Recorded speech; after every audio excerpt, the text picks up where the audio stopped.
بسم الله الرحمن الرحيم الحمد لله رب العالمين والصلاة والسلام على سيدنا ومولانا محمد وعلى آل سيدنا ومولانا محمد وبارك وسلم.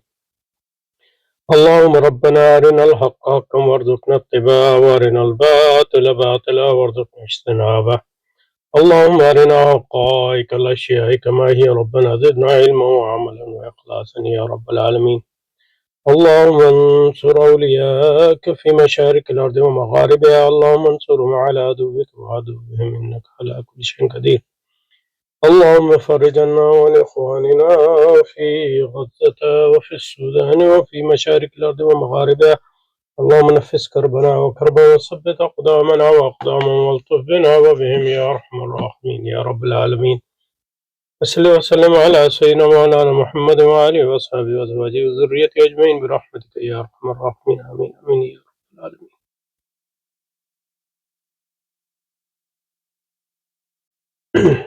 So we are going to start a reading of the book by Dr. Javed Ansari called Capitalist Values and Ideologies, an Islamic Approach. We have read portions of this book before, but this is going to be a first continuous study of this book, inshallah. Okay, so the preface. This book translates my Urdu publication, Sarmaya, Dārāna, عقائد نظریات, which appeared in 2014. This translation has been undertaken because the language of policy discourse in Pakistan is English, and our existing and potential power yielding English reading intelligentsia is illiterate in Urdu. That's a colonial mindset. This book presents an introductory Islamic appreciation of capitalist values and ideology. It argues that capitalist order is fundamentally anti-Islamic, and revisionist attempts at systematic accommodation, such as those represented by Islamic banking and Islamic democracy, inevitably lead to the subordination of the Islamic life and world in this capitalist order. So basically, the fundamental thesis of the book is that Islam and capitalism are incompatible with each other, and those who try to accommodate Islam into capitalist world order, they basically distort Islam, secularize Islam. The book concludes with an assessment of the opportunities for anti-capitalist struggle in a liberal order, and outlines the responsibility of the Jamaat Islami of Pakistan in initiating and sustaining this struggle. The book is the outcome of deliberation of a study circle established at the behest of Qazi Hussain Ahmed, may Allah bless him, at the Islamic Research Academy, Karachi. Although my name appears as the author, in reality I have only served as a member of this Dr. Javed Ansari. Okay. So, the era of capitalistic decline, capitalism defined. We are living in the era of capitalist decline. Obviously, capitalist decline is a relative term, and then you can conceptualize decline in terms of, there's various ways in which you can conceptualize decline. So decline is a first thing to note about decline is a relative term. So although the capitalist world order is in decline, it doesn't mean that it's not very powerful.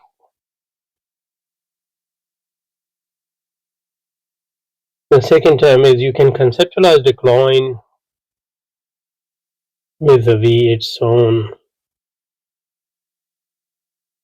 internal potential. So if something is not actualizing its full potential, then it can be in decline. It can also be in decline relative to what it was 50 years ago or 20 years ago or 100 years ago. And it can be decline in the sense of its future strength vis-a-vis external forces, etc.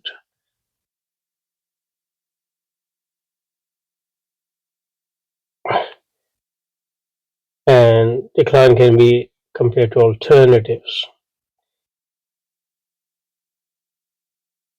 I don't think it is in decline in terms of alternatives, because there aren't really many alternatives. Obviously, Islam is the alternative, but it's, in actuality, is as an alternative to capitalism, has been conceptualized, but it's in those who have conceptualized it as an alternative to capitalism are in minority, and they are very, very, very weak.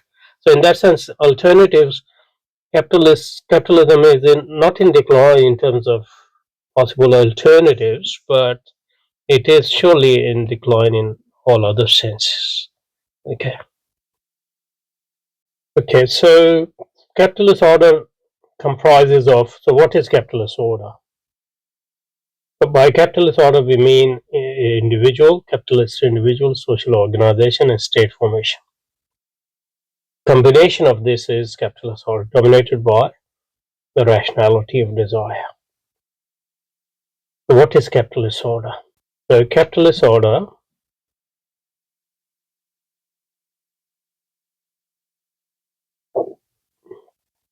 is an order in which rationality of desire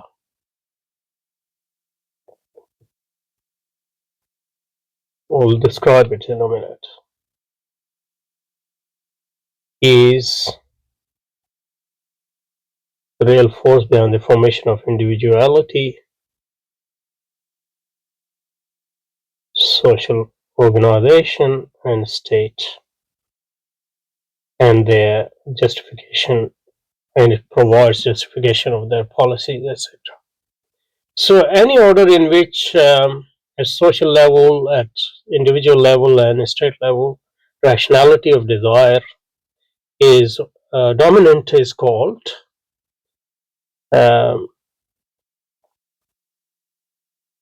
capitalist order. So by rationality of desire, we mean that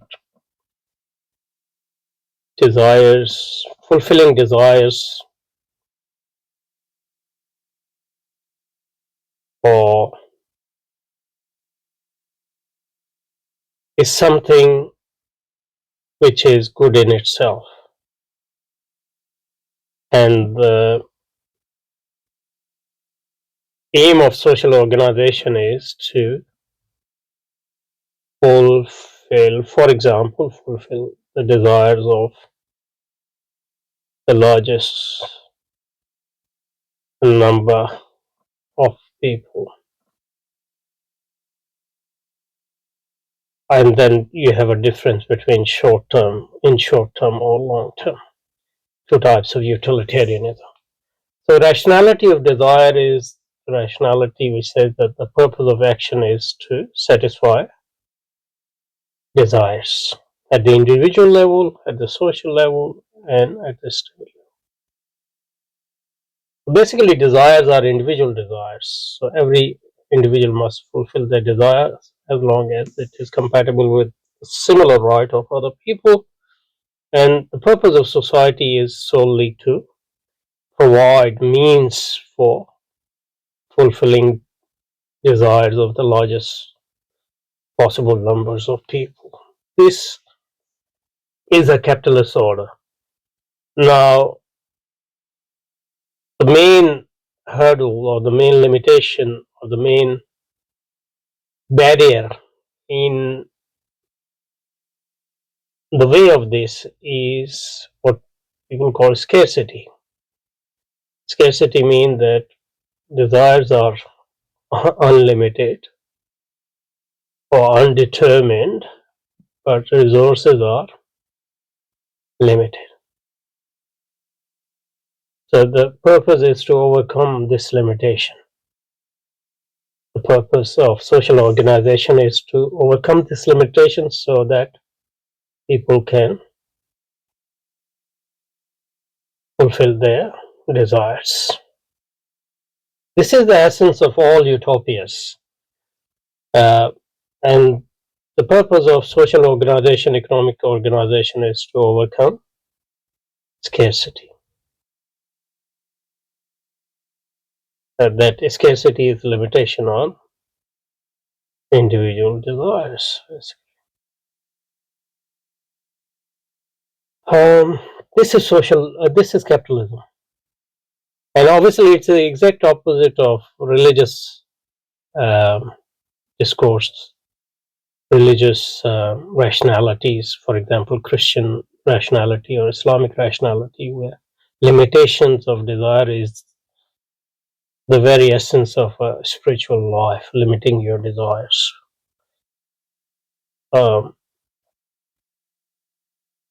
Okay, and obviously non-religious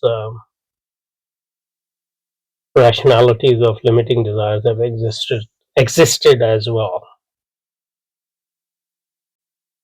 Rationalities tell us the purpose of this rationality of desire is the maximization of desire,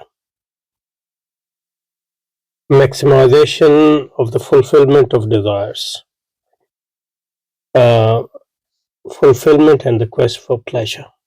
When your desire is fulfilled, that's what pleasure is. Pleasure is the fulfillment of desire, and maximization of desire can mean two. Maximization of desire can mean an individual excess desires are fulfilled, that is, his or her as many desires are fulfilled as possible, or the desires of the largest numbers of individuals or collectivities possible are fulfilled. So the desires of the largest number of individuals is fulfilled. So this is the meaning of maximization of desires. Desire themselves are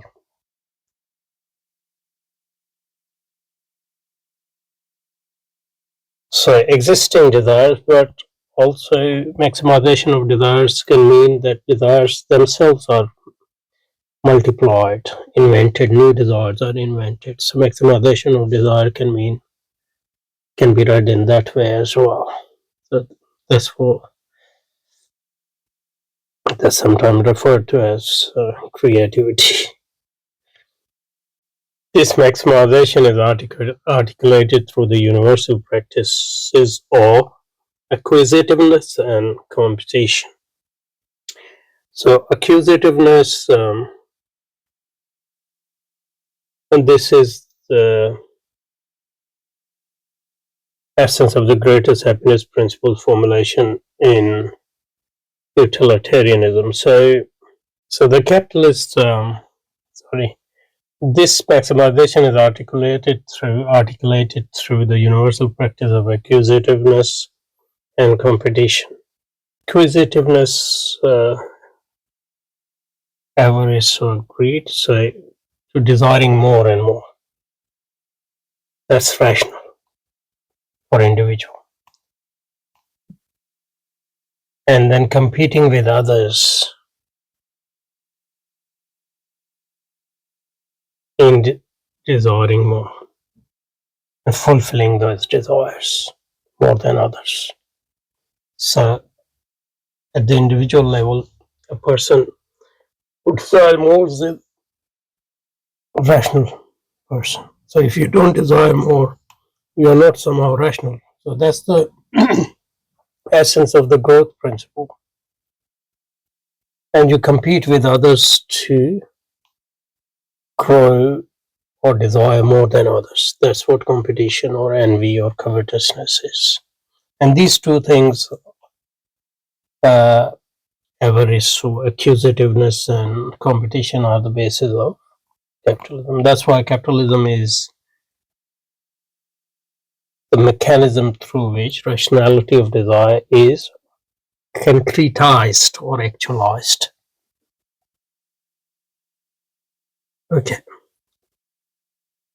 Okay, so I think we can stop here, and next time we will start from capitalist individual. So this rationality of desire is operationalized at the individual level as well as social level, and at the level of state in a different way, in a similar but different way, because and that's the combination of those three things form a capitalist order. So you don't have a capitalist order if you have a capitalist individuality, but society and state are not capitalist or not fully capitalist. You have a fully-fledged or mature capitalist order, and you have rationality of desire dominant at the individual level, social level, as well as the state level simultaneously. Okay, so continue this inshallah. Subhanakallahumma bihamdika nashhadu an la ilaha illa anta nastaghfiruka wa natubu ilayk. وصلى الله وسلم على سيدنا ومولانا محمد وعلى آل سيدنا ومولانا محمد وبارك وسلم عليه. سبحان ربك رب العزة عما يصفون وسلام على المرسلين والحمد لله رب العالمين برحمتك يا أرحم الراحمين. آمين آمين يا رب.